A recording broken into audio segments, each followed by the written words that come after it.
আমরা 2014 সাল থেকে 10 মিনিট স্কুলে কাজ করি, সো সেখান থেকেই পরিচয় শুরু আর কি, সেই জার্নি এবং তারপরে বাকিটা ইতিহাস। একটু এবার ঢাকা বিশ্ববিদ্যালয়ের গল্প শুনবো। ক্যাম্পাসে তখন কেমন ছিলেন? কারণ তখন তো আপনি মুক্ত পাখি, তখন কি পরিমাণ দুষ্টুমি করতেন? ক্যাম্পাসে যত দিনে ক্যাম্পাসে এসেছি আপু, ততদিনে আমার দুষ্টুমি অনেকটুকু কমে গেছে, এটা একদম সত্যি কথা। আমি সবচেয়ে বেশি দুষ্টুমি করেছি আসলে স্কুল আর কলেজ লাইফে। তারপর ক্যাম্পাসে এসে অনেক ঠান্ডা হয়ে গেছি, ফার্স্ট ক্লাস ফার্স্ট হওয়া হয়েছে। সো এটার একটা মজার গল্প আছে। তো আমি আমার অনার্সে প্রথম 1-2 বছর খুব একটা সিরিয়াসলি পড়াশোনা করি নাই। সো দেখা যেত যে আমার ওভাবে সিজিপিএটাও ফার্স্ট ইয়ারে খুব একটা ভালো ছিল না। স্নাতকোত্তরে কি মানে আমি ফার্স্ট ক্লাস ফার্স্ট হয়েছি মাস্টার্সে গিয়ে।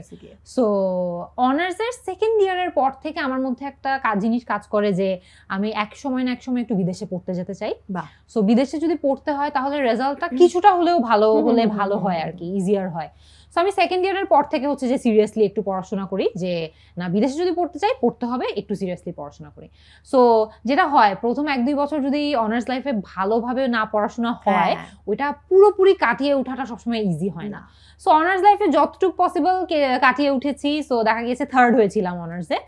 মাস্টার্সের সময় তো একদম নতুন করে শুরু সবকিছু, তখন আমার মাথায় একদম লেজার ফোকাস যে এবার কোনো না কোনো ভাবে ফার্স্ট হতে হবে, বিকজ ফার্স্ট হলেই বিদেশে যাওয়ার জার্নিটা অনেক ইজি হয়ে যায়, বলা যে আমি ফার্স্ট ক্লাস ফার্স্ট হয়েছি, সো অ্যাপ্লিকেশনটা অনেক ইজি হয়ে যায়। এই যে অক্সফোর্ডে পড়তে চলে গেলেন, আপনি চাইলে থেকে যেতে পারতেন, আবার ফিরে এলেন এবং এই যে সবাইকে আপনি ইংরেজি শেখাচ্ছেন এবং আপনার ভিডিও দেখে অনেকেই কিন্তু একদম বিনা খরচে ইংরেজি শিখছে ঘরে বসে বসে। এটা কেন করলেন? এটার পার্সোনাল রিজনও আছে, প্রফেশনাল রিজনও আছে।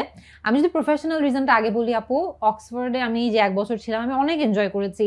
আমার এখনো গেলে থাকে না ওই যে নস্টালজিয়া কাজ করে, খুবই ভালো একটা সময় কেটেছিল। সো ইনফ্যাক্ট আমি যেই বছর অক্সফোর্ড থেকে ফেরত আসছি সেই বছর থেকেই ইউকেতে একটা নতুন রুল শুরু হয়েছিল যে যারা ওয়ার্ল্ডের টপ 100 ইউনিভার্সিটিস থেকে গ্র্যাজুয়েট করবে তাদেরকে ওরা ওয়ার্ক পারমিট দিয়ে দিবে 2 বছরের।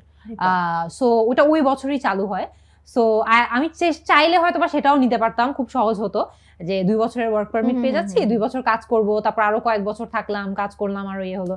বাট তখন আমার মধ্যে একটা জিনিস কাজ করে আপু যে অনেস্টলি আমি যেই ফিল্ডে কাজ করছি, ভাষা শিক্ষা নিয়ে ইংরেজি শেখানো নিয়ে কাজ করছি, সেই জায়গাটাতে ইউকেতে বা ধরেন এরকম ফার্স্ট ওয়ার্ল্ড কান্ট্রিতে আসলে ওদের প্রয়োজন নাই, ওরা তো ইংরেজিতে কথা বলতে পারে, ইংরেজির জন্য ওরা কোনো অপরচুনিটি হারাচ্ছে না, ইংরেজির জন্য ওরা পিছিয়ে পড়ছে না।